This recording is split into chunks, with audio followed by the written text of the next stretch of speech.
किधर है तुम? हाँ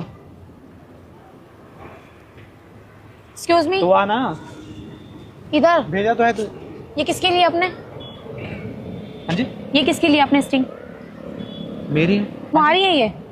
हाँ मेरी है। क्या और हुआ? यहाँ मैं बैठ के पी रही थी क्या पी रहे हो आप? स्टिंग, ये मेरी नहीं है। क्या बात कर रहे हो? मेरी है मैडम। मैं तो और तुमने जानता भी मेरी उठा के क्यों पे? मैं जाके 20 रुपए की खरीद लाओ ना तुम। नहीं। तो छोड़ो खरीद के इसे। हैं तो- ये अरे- मेरी है भाई। अरे मेरी है। क्या बात कर तुम्हारी रहे हो? कहाँ से आई? अरे मैं बाहर और से मैं- लेके आ रहा हूँ अभी। क्या हो गया? यहाँ तुम्हें बाहर कहीं दुकान दिख रही है? हाँ बाहर तो है ना वहाँ पे। कहाँ है दुकान? 2 नंबर गेट पे। कुछ भी। क्या बात कर रहे हो?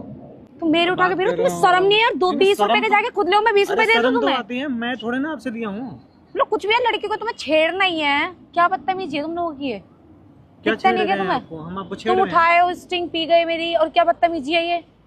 देखो और फिर ऊपर से मत मेरे- करो, ठीक है ना? हमारे